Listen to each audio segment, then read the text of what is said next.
हिंदुस्तान की करीब करीब जे सिंगर बा वो अपन पोथी पत्र हमके दिखा देवे कि बंगाल बगाना नहीं गौले। इस वीडियो से आप लोग समझ सकते हैं कि पवन सिंह सभी भोजपुरी और हिंदी भाषी गायकों को टारगेट किया और पूछा है कि बंगाल के गाना कौन नहीं गाया है। ये बताओ, हमारे सामने अपना इतिहास ले आकर रखो कि बंगाल के गाना कौन नहीं गाया है। और जब हम गा दिए तो दिक्कत हो गया, बंगाल पर किसने गाना नहीं गाया है। हर कलाकार ने बंगाल पर गाना गाया है, लेकिन हमारे गाना में लह गई। जिस तरीके से जान रहे हैं कि पवन सिंह आसनसोल से चुनाव लड़ रहे थे बीजेपी के टिकट पर, लेकिन बीजेपी ने टिकट छीन ली।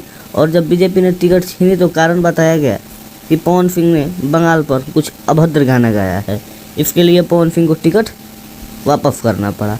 लेकिन बात ये आती है कि जब पवन सिंह अपने मंच पर गरजते हैं और कहते हैं कि किसने बंगाल पर गाना नहीं गाया है, तब पता चलता है कि ये टिकट पवन सिंह खुद नहीं वापस किए थे, बल्कि पवन सिंह से ये टिकट ले लिया गया था।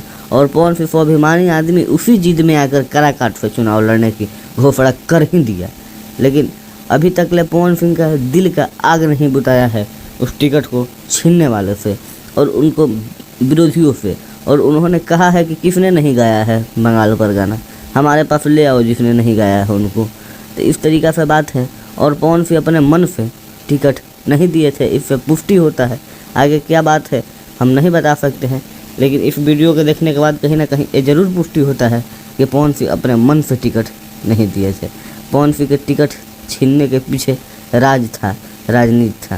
तो आप लोग कमेंट करके बताइए कि क्या पवन सिंह टिकट दिए थे या बीजेपी ने राजनीति किया था पवन सिंह के साथ। जय भोजपुरी, जय भोजपुरी समाज। चैनल को सब्सक्राइब कर दीजिए, वीडियो को लाइक कर दीजिए।